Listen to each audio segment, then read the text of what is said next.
¿No? Hola, buenos días, hermanos. Em, para el registro, hoy es 20 de julio y el tema que vamos a ver hoy es la unidad de la iglesia o la unidad cristiana. Antes de comenzar, quisiera que me acompañaran en una oración. Padre, te pedimos esta mañana por esta enseñanza.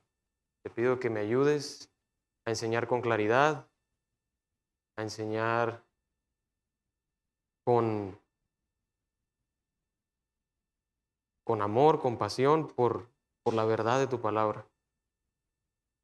Este tema es muy importante. Te pido que sea de edificación para toda la iglesia, que nos ayudes a recibirla y no olvidarla, sino ponerla en práctica en toda nuestra vida, para el bien de nuestros hermanos, para el bien de nuestras almas también. Te pido, Padre, todo esto en el nombre de Cristo. Amén. Si revisamos los últimos 2000 años de historia, o sea, todo lo que pasó después de Cristo, nos vamos a dar cuenta que hay una porción grandísima donde la Iglesia Católica ha tenido, se podría decir, el control absoluto del cristianismo. O sea, no había otra manera, otra forma de pensar, otra doctrina más que la que dijera la Iglesia Católica. Por cientos de años así fue.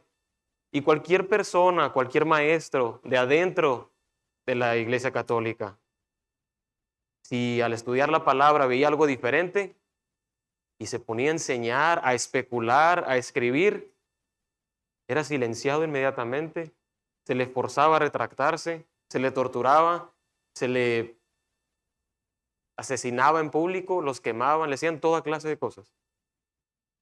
Nadie podía decir algo diferente. Pero por ahí por el 1500, después de ya varios intentos de varias personas que se daban cuenta de que las enseñanzas de la Iglesia Católica, muchas no concordaban con lo que enseña la Biblia, empezaron a hablar y se podría decir que el hombre más famoso de ese tiempo es Martín Lutero. Ese hombre no, se podría decir que no lo pudieron silenciar. Entonces, este hombre estaba en Alemania y empezó una revolución, algo que se le conoce como la Reforma Protestante. Pero al mismo tiempo, mientras Lutero enseñaba estas cosas en Alemania, había otros hombres también enseñando lo mismo en otras partes. Entre ellas hay un hombre que se llama Ulrico Zwinglio, y este hombre estaba en Suiza. Él llegó a la conclusión de que la Iglesia Católica tenía enseñanzas erróneas por otras razones. Martín Lutero lo descubrió de una forma y él lo descubrió de otra forma, y los dos empezaron la reforma en sus ciudades, en sus países, a la par. Bueno, este movimiento se hizo grandísimo, más allá de Alemania, más allá de Suiza, llegó hasta Francia, Inglaterra, y los católicos estaban viendo una amenaza a estas doctrinas reformadas. Entonces, hay un hombre por ese tiempo había un hombre que se llama Felipe de Gis. Felipe de Gis. Y él lo que quería era que estuvieran de acuerdo los reformadores. Hay que estar de acuerdo en lo que estamos enseñando. Entonces lo que hizo, o sea, para que todos apuntaran hacia el mismo lado y la reforma protestante no se debilitara. Entonces él lo que hizo fue reunir a varios reformadores, entre ellos a Martín Lutero y a Ulrico Zwinglio, entre otros. Entonces se pusieron a discutir, bueno, a dialogar, porque era un diálogo a lo que los invitó este hombre Felipe de Gis. Y hicieron unos artículos, 15 artículos, para definir en qué estamos de acuerdo, en lo que mencionaron la naturaleza de Dios, de Cristo, el Evangelio, cómo es la salvación por la fe, muchas cosas básicas que todos creemos hoy en día. Debatieron 14 puntos, pero en el 15 no se pusieron de acuerdo. Se elevó de tono el diálogo, discutieron fuertemente, eso lo dicen todas partes los historiadores, de manera que llegó un punto donde Martín Lutero le dijo al rico Zwinglio: tú y yo somos de diferente espíritu, no somos del mismo espíritu. Pero sí dejaron algo escrito en el artículo 15. El artículo 15 se trataba de la cena del Señor. Mientras que Lutero pensaba que el pan y el vino se convertían verdaderamente en la sangre y la carne de Cristo, Ulrico Zwinglio creía que más bien representaban la sangre y el cuerpo de Cristo. Y ahí no se pudieron poner de acuerdo, y lo que dejaron escrito fue: y aunque no, en el artículo 15, y aunque no hemos podido ponernos de acuerdo en este momento sobre si el verdadero cuerpo y la verdadera sangre de Cristo están corporalmente presentes en el pan y el vino, cada parte de las dos posturas, cada parte debe mostrarse amor cristiano según lo permite su conciencia, y ambas deben pedir con insistencia la guía de Dios Todopoderoso para que mediante su Espíritu nos lleve a un entendimiento adecuado o entendimiento correcto. Amén. Así lo terminaron. Hubiera estado grandioso que de verdad hubiera permanecido esto de lo que hablaron, este amor. Porque después de eso, Martín Lutero nunca reconoció a Ulrico Zwinglio como un genuino cristiano. Él decía que tenía una mente corrompida, pervertida, y que era 7 veces peor que cuando era católico. Así dijo Martín Lutero, cortando toda relación con los reformadores de Suiza. Entonces, Lutero representaba a los reformadores de Alemania y Ulrico Zwinglio a los reformadores de Suiza. ¿Qué es lo que pasó? Bueno, las cosas estaban muy tensas, como le digo, había muchos reinos gobernados por príncipes católicos y veían esto como una amenaza. No podemos dejar que esto avance, vamos a perder territorio, poder, lo que sea. Entonces, bajo esta amenaza, decidieron atacar el Estado, se puede decir el Estado, ahí se le dice de otra forma en Suiza, pero es como un Estado, el Estado donde estaba Ulrico Zwinglio. 7,000 soldados católicos se dejaron ir a Zúrich y pelearon contra los protestantes, hicieron una masacre. 500 protestantes murieron en ese momento. 2 años después de que se reunieron Ulrico Zwinglio y Martín Lutero, y Ulrico Zwinglio murió ahí. Murió en esa guerra. Entonces, un hermano que escribió un artículo de esto dice que los príncipes católicos se sentían confiados de que no iban a intervenir los reformadores alemanes, los príncipes luteranos. No iban a defender a los príncipes o al gobierno suizo de Zúrich. Y se sintieron confiados y atacaron y se murieron más de 500 hermanos. Pienso que esto es importante porque esa división se debió a un tema de lo cual no está muy claro en las Escrituras. Podrían estar de acuerdo en 14 puntos, pero por este punto, que los dos están de acuerdo en que era importante, los dos están de acuerdo, se tiene que hacer la cena del Señor. Es importante, no está discusión, pero por no estar de acuerdo en si estaba el cuerpo de Cristo ahí, literalmente, se separaron y tal vez hubiera sido diferente. Tal vez Ulrico Zwinglio hubiera vivido más y los reformadores de Suiza más también. Este es un recordatorio del peligro y las consecuencias que hay de no entender la importancia de la unidad de la iglesia, la unidad cristiana. ¿Cuál es el tema de hoy? Y hoy vamos a ver 3 aspectos. Vamos a ver el fundamento de la unidad de la iglesia, el fundamento de la unidad cristiana. ¿Cuál es la base Vamos a ver también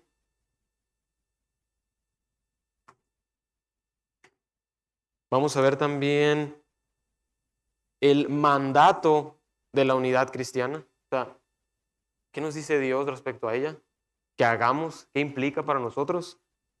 Y 3, vamos a ver la unidad, esa unidad puesta en práctica, cómo se ve en el día a día. Entonces, primero que nada, la unidad cristiana o la unidad de la iglesia no es creada por el hombre, no es creada por nosotros, no nos la ingeniamos nosotros y hasta ahorita ha sobrevivido. No es el caso. La unidad cristiana la creó Dios al darnos su Espíritu Santo.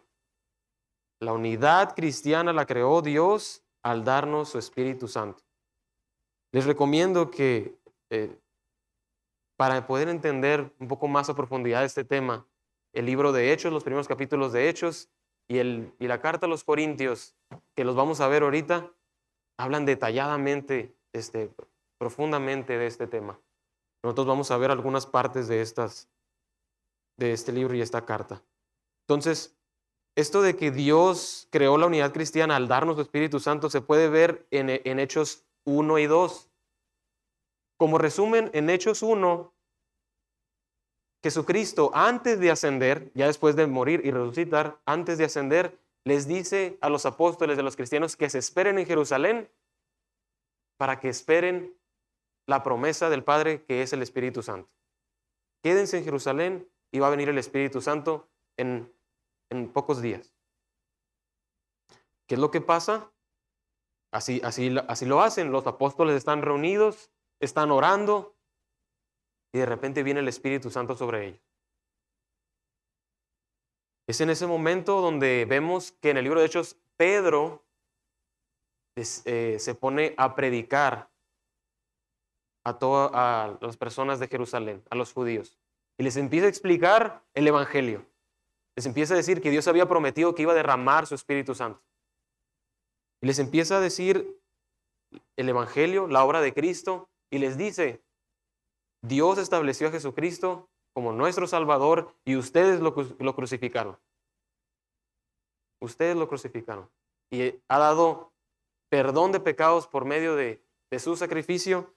Y después de toda esta explicación, los judíos en ese momento que no habían creído en Cristo, dice la palabra que se compungieron de corazón, sintieron una culpa.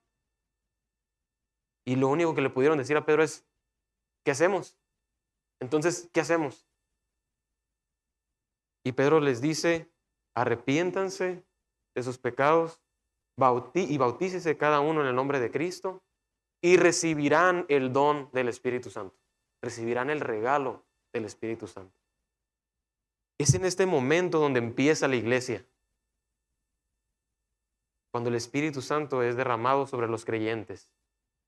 Y toda persona que cree en Cristo tiene el Espíritu Santo. Esto lo podemos ver. Si me acompañan a 1 Corintios 12, 13, por favor.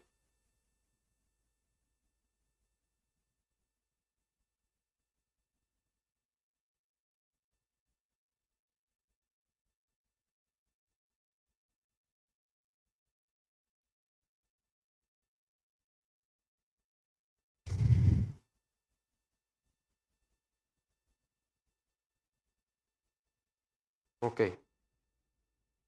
Versículo clave de este punto. 1 Corintios 12, 13. Porque por un solo espíritu fuimos todos bautizados en un cuerpo, sean judíos o griegos, sean esclavos o libres, y a todos se nos dio a beber de un mismo espíritu. Y en el contexto de esta carta no está hablando de exclusivamente los corintios, está hablando del cuerpo de Cristo, está hablando de la iglesia, a todos se nos ha dado de beber de un mismo espíritu. Al esclavo, al libre, al judío, al griego, a todos. Esto es importante porque qué tiene que ver el Espíritu o cómo afecta el Espíritu a la unidad de la iglesia? ¿Cómo contribuye?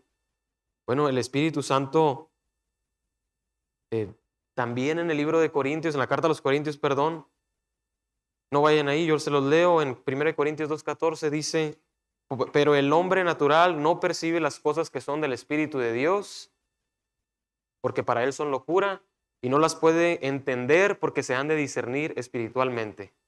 La Biblia enseña que el Espíritu Santo nos ayuda a entender las verdades espirituales, nos ayuda a entender el Evangelio. Entonces el Espíritu Santo nos da un entendimiento que no lo tenemos en la carne, el hombre natural. Y otra cosa que hace el Espíritu Santo es, nos da nuevos deseos. Nos abre el entendimiento y nos da nuevos deseos. Se los leo, dice Gálatas 5:16 al 17. Digo pues, andad en el Espíritu y no satisfagáis los deseos de la carne, porque el deseo de la carne es contra el Espíritu y el del Espíritu es contra la carne. En el cristiano existen dos deseos. Los deseos de la carne, que no nos podemos quitar de ella, quitárnosla, pero ahora tenemos los deseos del Espíritu. Los deseos del Espíritu. ¿Qué son esos deseos? ¿Qué son esos deseos? Bueno, el Espíritu Santo, dice la palabra, nos ayuda a orar. Nos pone el deseo de orar. Nos pone el deseo también de amar y servir a la iglesia. Nos pone el deseo de obedecer más a Dios. Nos pone el deseo de no pecar más. Nos pone el deseo de crecer en nuestra confianza en Cristo. Nos pone el deseo de estar con Él. Nos pone el deseo de que todos escuchen el Evangelio, de que cada vez más personas conozcan a Cristo. Estos deseos no estaban. Son nuevos. Son parte de la obra del Espíritu Santo en nosotros. Y es por eso que podemos tener unidad. Porque Dios nos ha dado un mismo espíritu.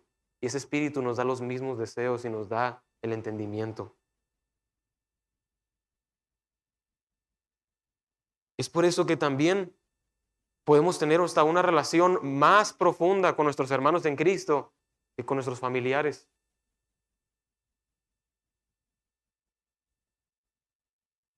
Es por eso yo pienso,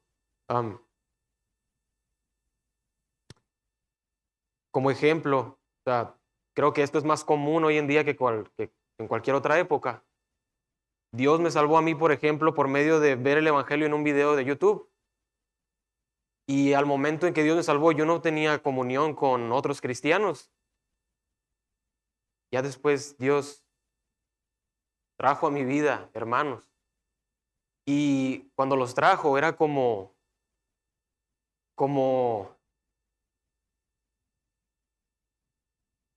o sea, como un ejemplo, como si estuvieran trabajando, estuvieran limpiando el carro, lo que sea, afuera, ya ni siquiera en el sol, afuera nomás, como una hora, y después alguien les trae un vaso con agua, bien helado, con hielo, y dices, qué rico, lo necesitaba. Entonces, después de no pasar tiempo con hermanos, no tener a alguien que también tuviera la fe en Cristo, y después interactuamos con hermanos por fin, desde que Dios nos salva, es como algo refrescante, algo pues delicioso, como dice la palabra, qué delicioso es cuando los hermanos están en armonía. Y pienso que eso es bien común cuando Dios nos acaba de salvar, porque estas personas piensan lo mismo que yo, entienden el Evangelio, aman a Cristo. E igual si nos alejamos de la iglesia, pasamos un tiempo por X razón, y ya empezamos a sentir, necesito otra vez pasar más tiempo con mis hermanos. Es por eso que podemos tener unidad, porque tenemos un mismo espíritu. Y eso no es creación nuestra. Eso lo hizo Dios. Dios nos puso este espíritu en nosotros que nos da estos deseos y este entendimiento. Es por eso que no es de nosotros, es hecha por Dios esta unidad. Otra verdad es que la unidad cristiana está basada en que tenemos un mismo y solo Señor. Un mismo y solo Señor. Y el pasaje clave aquí es Efesios 4. Si me acompañan, por favor.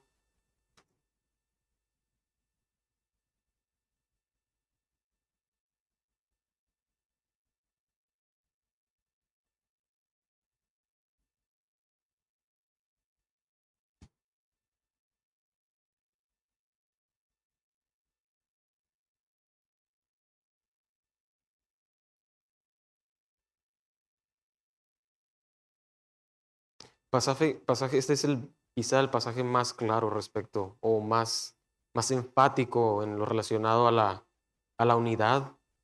Leemos capítulo 4 del 1 al 6.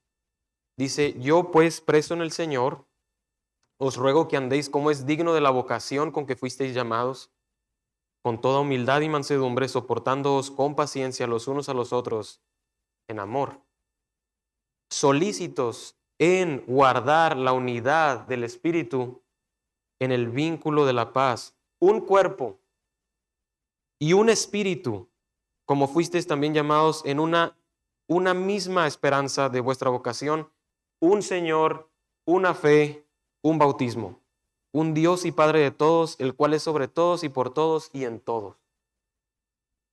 El versículo de este punto es el 5, un Señor, un Señor.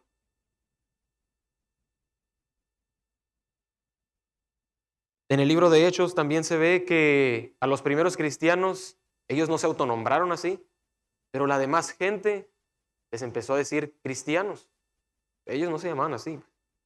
Pero la gente, yo pienso, al ver que estas personas, estos hermanos querían que otros creyeran en Cristo, siguieran a Cristo, no dejaban de hablar de Cristo. Lo más fácil, lo más obvio era decirle, los cristianos. No les dijeron patristas o espiritistas, cristianos.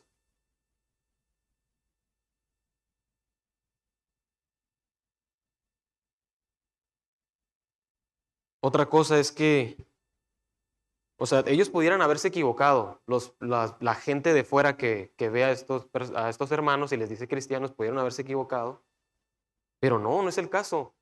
Cuando vemos las palabras de Jesucristo, que eso ya pasamos por ellas, algunas de estas frases en el Evangelio de Marcos, Jesucristo era muy enfático en que Él demanda una absoluta entrega. Jesucristo dice cosas como, el que quiera salvar su vida la perderá, o el que quiera conservar su vida la perderá, pero el que pierda su vida por causa de mí y del Evangelio la hallará o la salvará. Por mí, Jesucristo dice por mí y el Evangelio. También Jesucristo llegó a decir cosas como, el que no odia, el que no aborrece a su padre, a su madre, a sus hijos y aún su propia vida, no puede ser mi discípulo. O sea, ¿qué tan más exagerado o qué tan más demandante puede ser Jesús? Creo que no puede. Jesús lo demanda todo, una lealtad absoluta, una entrega completa. Ahora, ese pasaje que mencioné, pues no significa que tengamos que odiar a nuestra familia, ¿verdad? Sino que nada está por encima de Cristo, aún nuestra familia.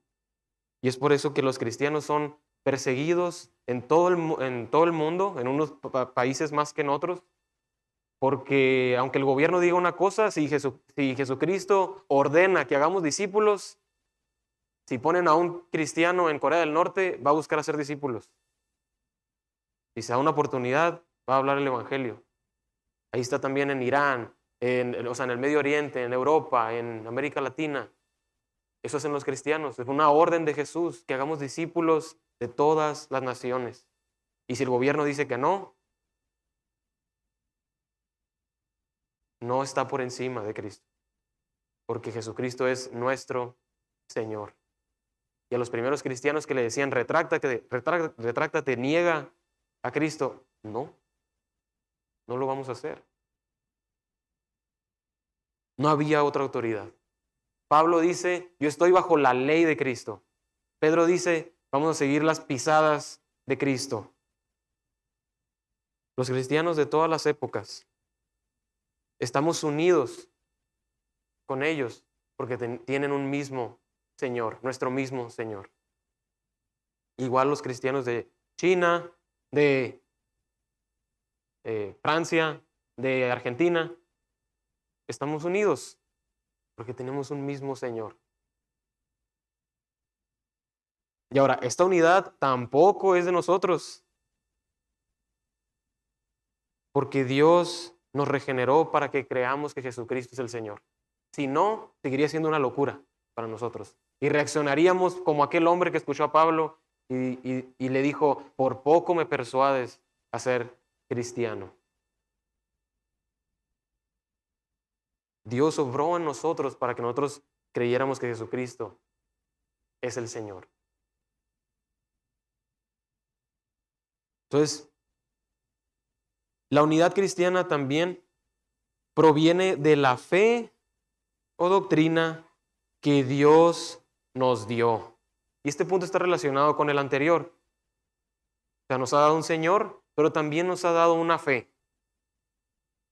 Una fe en el Evangelio, una doctrina que envuelve el carácter de Dios, el pecado, la salvación, esperar su venida. O sea, todo eso son las cosas esenciales de nuestra fe y Dios nos la dio. Y el versículo clave de este punto es Judas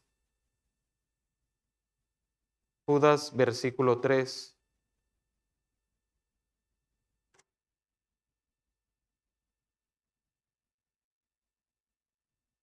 Judas es la pequeña carta antes de Apocalipsis. Y dice el versículo 3, amados, por la gran solicitud que tenía de escribiros acerca de nuestra común salvación, me ha sido necesario escribiros exhortándoos que contendáis ardientemente por la fe que ha sido una vez dada a los santos. Esa fe que nos ha sido dada. El Evangelio se nos ha sido dado y esto nos une. Esto nos une. No se lo inventaron los apóstoles el Evangelio. Fue dada por Dios.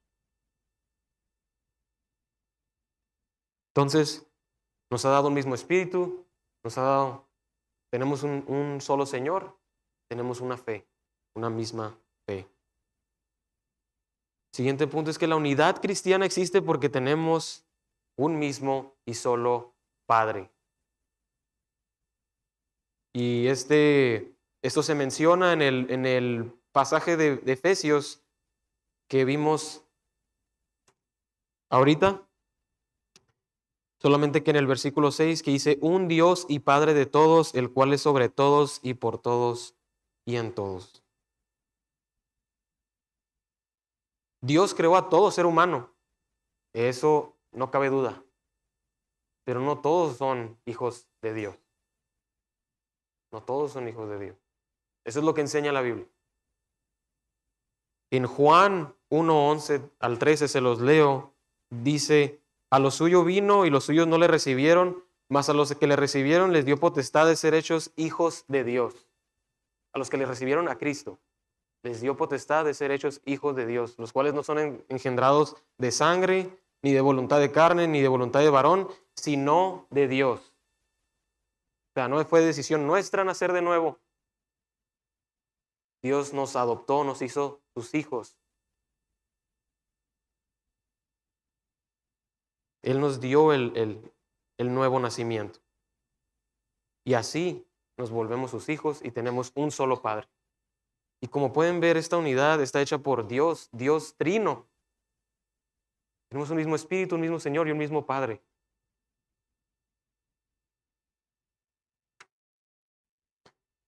Entonces,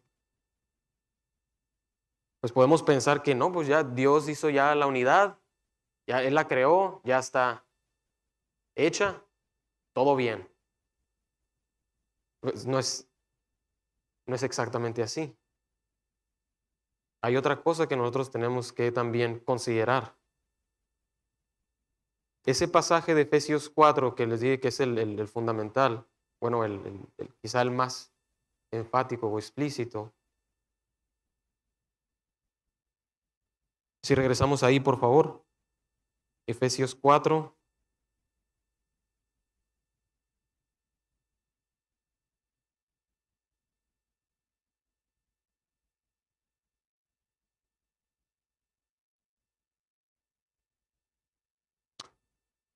Dice Efesios 4, está hablando Pablo, el apóstol Pablo, y dice, yo pues preso en el Señor, está hablando desde la cárcel, y dice, os ruego que andéis como es digno de la vocación con que fuisteis llamados.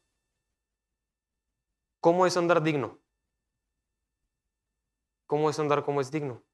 Dice en el versículo 2, con toda humildad y mansedumbre, soportándonos con paciencia los unos a los otros, en amor, solícitos en guardar la unidad del Espíritu. Y esa palabra solícitos, en otras traducciones es como esforzándonos por guardar la unidad. Esforzándonos por guardar la unidad. Eso es andar como es digno del Evangelio, digno de nuestro llamado. Guardar la unidad. O sea, Dios ya la creó, Dios ya la hizo. Nosotros tenemos que guardarla, cuidarla. Este es nuestro mandato. Y luego dice, o sea, no es algo como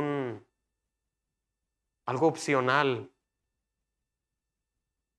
Pablo está diciendo, os ruego. Ya no les pido, les digo, les ruego, anden como es digno del llamamiento. Y eso implica esforzarnos por guardar la unidad. Esforzarnos por guardar la unidad.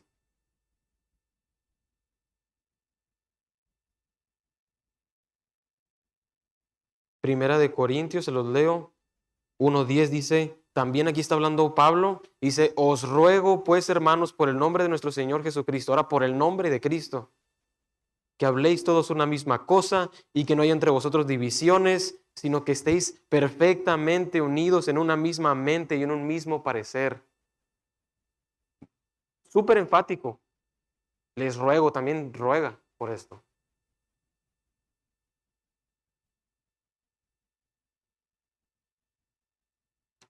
Segunda de Corintios, les leo 13:11, dice,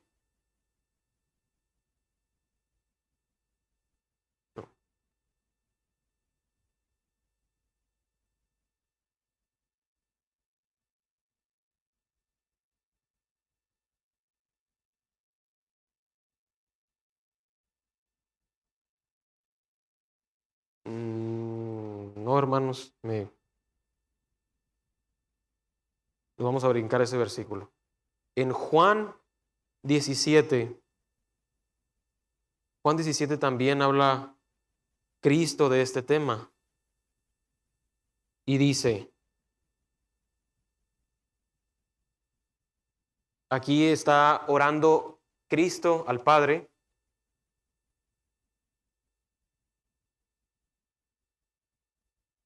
y dice en Juan 17,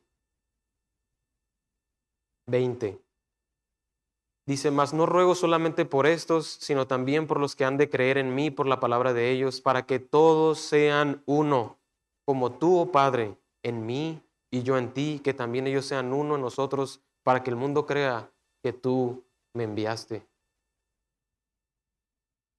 Cristo quiere que nosotros mostremos esa unidad que hay entre Él y el Padre.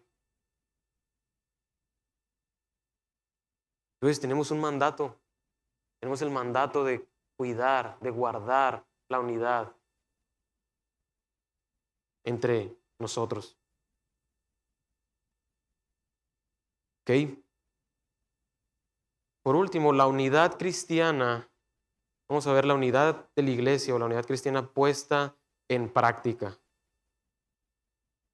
Puesta en práctica. Ya leímos el 1 Corintios 1:10. Ya lo leímos ese. Voy a leerlo en otra traducción. Y la primera manera en la que podemos guardar la unidad, la manera más clara de guardar la unidad, pues es evitando las divisiones. Evitando las divisiones. 1 Corintios 1:10, es en la versión de las Américas, dice: les ruego, hermanos, por el nombre de nuestro Señor Jesucristo, que todos se pongan de acuerdo. Todos se pongan de acuerdo y que no haya divisiones entre ustedes, sino que estén enteramente unidos en un mismo sentir y en un mismo parecer. Porque el problema, este es uno de los más grandes problemas de la iglesia de Corinto. Tenían un problema de división. Y la división, si lo vemos en el primer capítulo, se los leo, dice en el versículo 11 al 12, 1, 11 al 12, perdón, 11 al 13, dice: porque he sido informado acerca de vosotros, hermanos míos, por los de Cloé, que hay entre vosotros contiendas. Quiero decir que cada uno de vosotros dice: yo soy de Pablo, yo soy de Apolos, y yo de Cefas, y yo de Cristo. O sea, había unas personas que decían: yo soy de Pablo, y no querían estar con los que eran de Apolos, con los que eran de Pedro, y otros quizá más espirituales, no, de Cristo. ¿Por qué? ¿Por qué no explica qué doctrina, qué enseñanzas tenían? O sea, ¿qué creían exactamente de por qué eres del equipo de Pablo, por qué eres del equipo de Pedro? No explica. Pablo fundó esta iglesia, la iglesia de Corinto, y tal vez unos dijeron: no, yo con el que fundó la iglesia. Pero antes de Pablo, antes de que Pablo fuera llamado por Dios, estaba Pedro. Tal vez no, yo soy de Pedro, él estuvo con Jesús cuando estuvo aquí, o yo lo que sé, ¿no? Quién sabe qué razones, ¿verdad? Pero también está Apolos, y lo único de las pocas cosas que sabemos de Apolos es que Apolos era un hombre con muy buena manera de explicar, muy poderoso en la palabra, y pues tal vez unos se veían persuadidos: no, el mío es Apolos, él es mi gallo. A Pablo realmente no le importaba eso. O sea, él no quería que hubiera ningún equipo de nada. Ni siquiera el que decía: nosotros somos de Cristo, ni siquiera ellos estaban bien. No debería haber nada de divisiones. Y Pablo dice en el 13: ¿acaso está dividido Cristo? ¿Fue crucificado Pablo por vosotros? ¿O fuisteis bautizados en el nombre de Pablo? O sea, todo esto es una respuesta negativa. No debía haber ningún equipo. No debía de haber facciones, grupos. Entonces, ¿pero por qué tenían este problema? Y al parecer, la evidencia que muestra la carta no es que haya sido ignorancia. Esto lo podemos ver en 1 Corintios 3, más adelante. 1 al 5 dice: de manera que yo, hermanos, no pude hablarlos como a espirituales, sino como a carnales, como a niños en Cristo. Os di a beber leche y no vianda, porque aún, o sea, ya había pasado algo de tiempo, aún no erais capaces, ni sois capaces todavía, porque aún sois carnales, pues habiendo entre vosotros celos, contiendas y disensiones, ¿no sois carnales y andáis como hombres? Porque diciendo el uno: yo ciertamente soy de Pablo, y el otro: yo soy de Apolos, ¿no sois carnales? No era ignorancia, era inmadurez, era carnalidad, era arrogancia.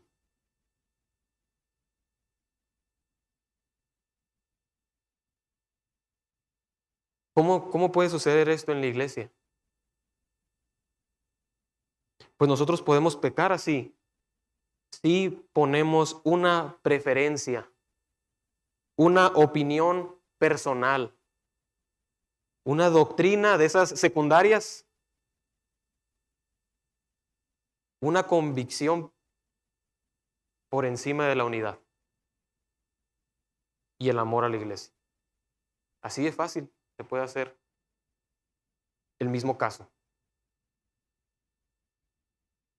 Una preferencia, una opinión personal, una doctrina de esas secundarias, esas que no están muy claras en la Biblia, pero que nos queremos aferrar.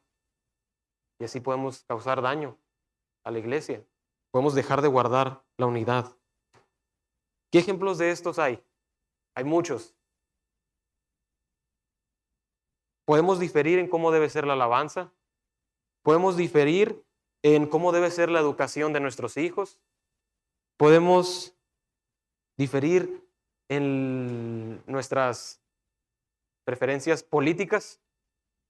Podemos diferir también en cómo debe ser nuestro entretenimiento. Cómo debe ser nuestro devocional familiar, qué tan frecuente.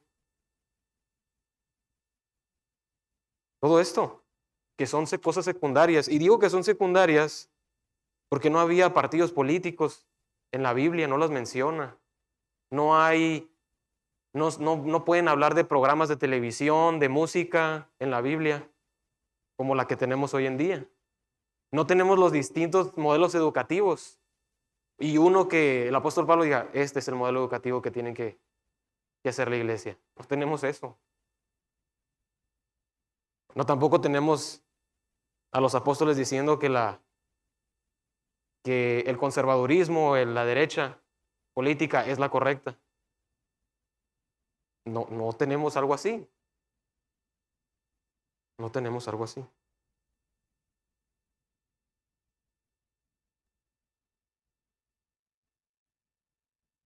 Entonces, podemos pecamos también cuando nos sentimos, por ejemplo, superiores a otros hermanos por estas cosas.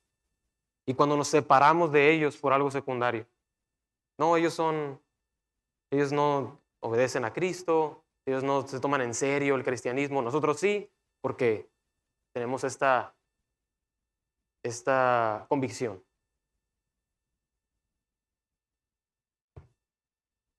Evito a esos hermanos que no piensan como yo, corto comunicación, murmuro, condeno, juzgo, en lugar de esforzarme por mantener la unidad, porque estamos de acuerdo en el Evangelio, en el carácter y la naturaleza de Cristo, de Dios, porque concordamos en 14 puntos esenciales y en un 15 no esencial.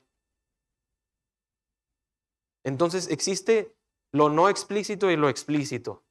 Hay cosas muy claras y cosas no tan claras en la Biblia. Esas cosas que mencioné, los ejemplos, no son muy claros. Son de nuestra era moderna, muchos de ellos. Pero lo que sí está claro es que Dios desea que guardemos la unidad. Eso está clarísimo.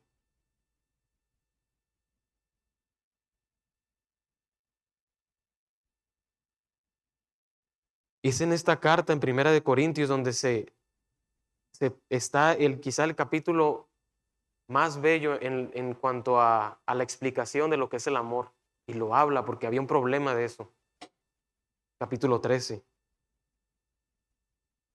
Entonces, esa es una forma práctica en la cual cuidamos la unidad de la iglesia, cuando evitamos las divisiones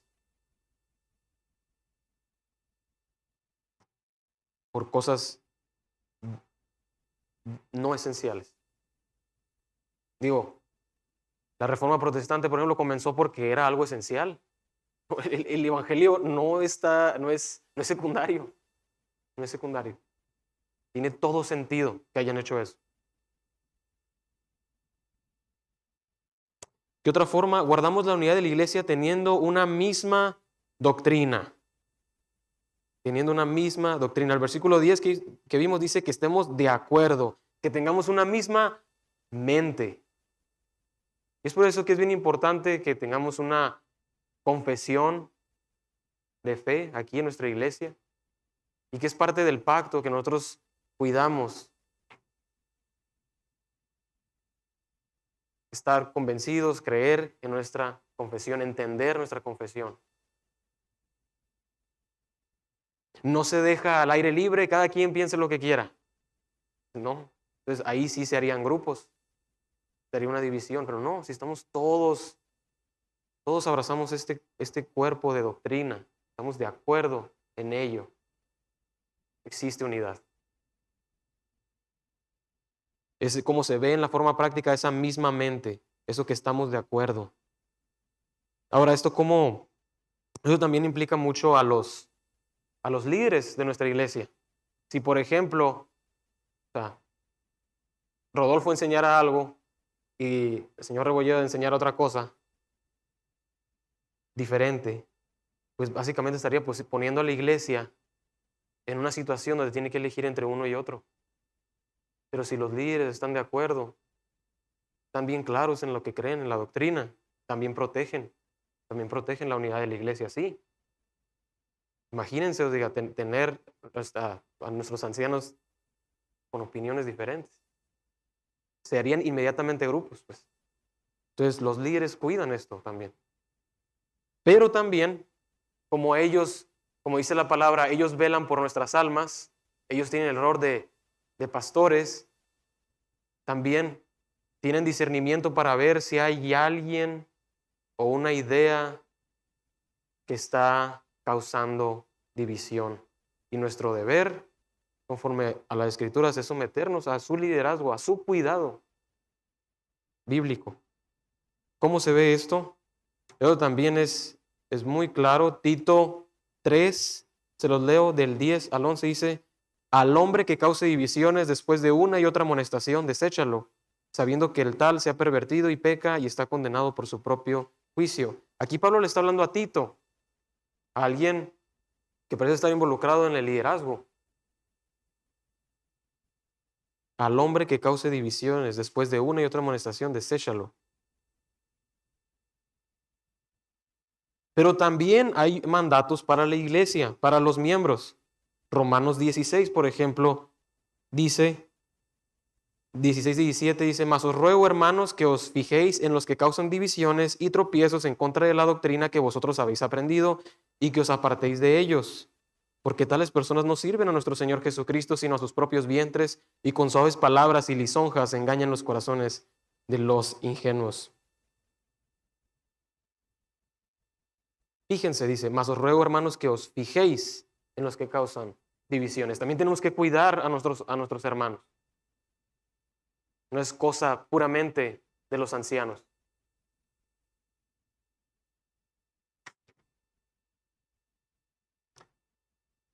Y por último, guardamos la unidad de la iglesia. Tal vez esto es un poco repetitivo, ¿no? Pero guardamos la unidad de la iglesia cuando buscamos estar perfectamente unidos. Perfectamente. Que tengamos esto como un objetivo dentro de la iglesia, la unidad.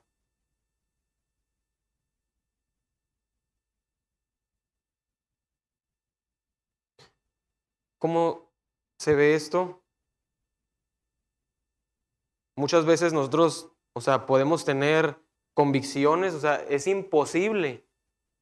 Eso sí, es imposible que estemos de acuerdo en todos los detalles, en lo esencial y en cada detalle secundario. Hasta en lo más mínimo pensamos igual, somos copias. No, eso es imposible. Pero entonces, ¿qué pasa? ¿Qué pasa cuando hay estas convicciones diferentes, opiniones, preferencias? ¿Qué es lo que deberíamos hacer? Esto es todo un tema, lo de Pablo usa el hermano débil y el hermano fuerte. Vamos a verlo de forma breve. Dice el Romanos 14, dice: recibid al débil en la fe, pero no para contender sobre opiniones, porque uno cree que se ha de comer de todo, otro que es débil come legumbres. El que come no menosprecia al que no come, y el que no come no juzgue al que come, porque Dios le ha recibido. Dice aquí, ¿tú quién eres que juzgas al criado ajeno? Para su propio Señor está en pie o cae, pero estará firme porque poderoso es el Señor para hacerle estar firme. Otro ejemplo dice, uno hace diferencia entre día y día, otro juzga igual todos los días. Cada uno esté plenamente convencido en su propia mente. Esta es la clave. Cada uno esté plenamente convencido en su propia mente. ¿Por qué? En el contexto había personas que ponían el sábado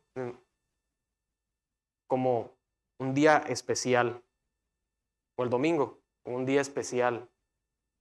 Otros no miraban diferencia en los días.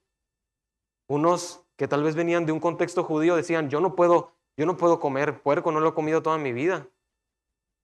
Su conciencia les acusaba. Pero otros, tal vez de un contexto gentil, decían, pues yo no veo problema. El que come no menosprecia al que no come, y el que no come no juzgue al que come. Entonces, tal vez estos ejemplos no sucedan con nosotros, ¿verdad? Pero, por ejemplo, tenemos el mandato de Dios de criar a nuestros hijos en la amonestación, en la instrucción y amonestación del Señor. Ese es un hecho. Eso no hay discusión. Pero si uno está convencido de que con cierto modelo educativo está haciendo eso, está convencido, no tiene ningún problema en su conciencia, está tranquilo y enseña a su hijo, a sus hijos en casa, a temer a Dios después de la escuela, le enseña la palabra, le enseña las doctrinas, y él está convencido que así está bien, está bien. Pero si uno dice, no los puedes meter a tal escuela, tienes que educarlos de esta otra forma, y él está convencido, está bien. O sea, porque no está el modelo educativo especificado aquí. No está. Está que instruyamos a nuestros hijos en la amonestación, criarlos en la instrucción y amonestación del Señor.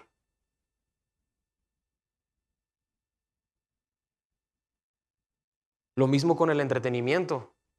Nuestros hermanos John Piper dice que no tiene tele.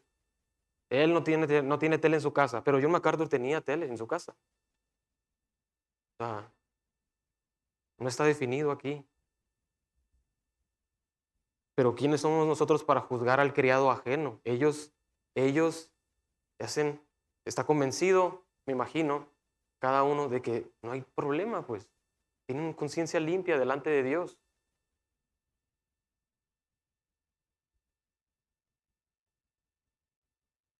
Entonces, muchas de esas cosas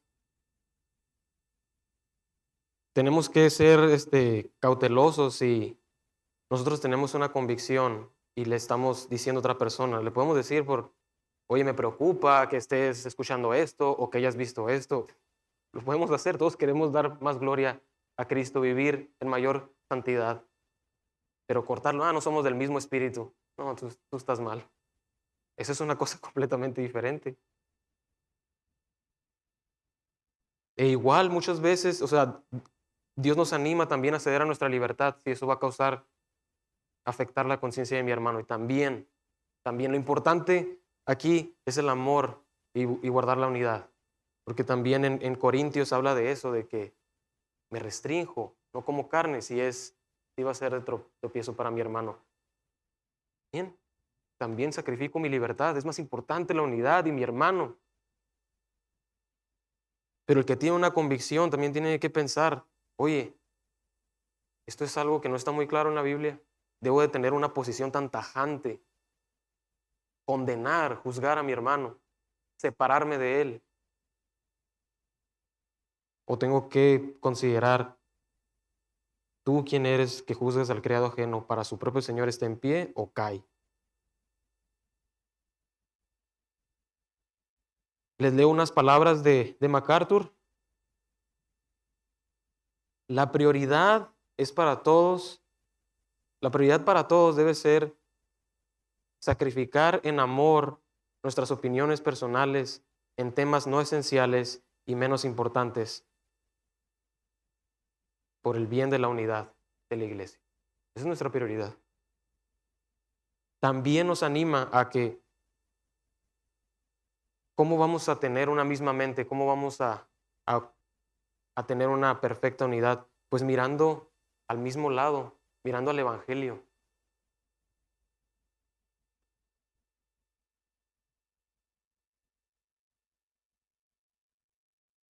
El Evangelio es nuestro mismo estándar.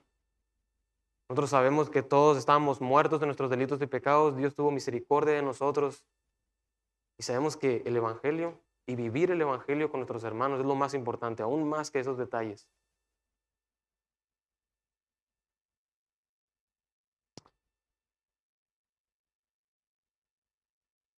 Si buscamos y miramos al mismo estándar del Evangelio y buscamos andar en el Espíritu, podemos alcanzar una unidad que glorifique a Dios.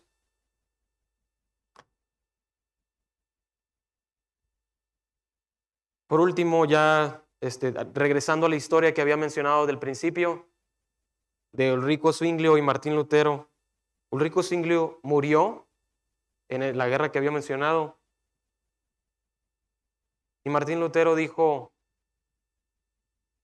que Ulrico Zwinglio murió en gran pecado y blasfemia. Nunca hubo un reconocimiento de eso, de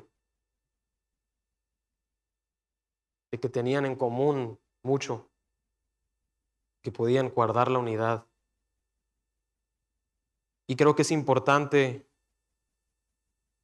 antes de ese diálogo que tuvieron Martín Lutero y Ulrico Zwinglio hizo una oración que quedó grabada. Él oró, perdón, llénanos, oh Dios y Padre de todos nosotros. Te suplicamos con tu amable espíritu que disipes de ambos lados todas las nubes de incomprensión y pasión. Así oró Ulrico Zwinglio. Llénanos, oh Dios y Padre, de todos nosotros. Tenemos un mismo Padre, un mismo Señor, un mismo Espíritu. Dijo que con tu Espíritu disipes estas nubes de incomprensión y pasión.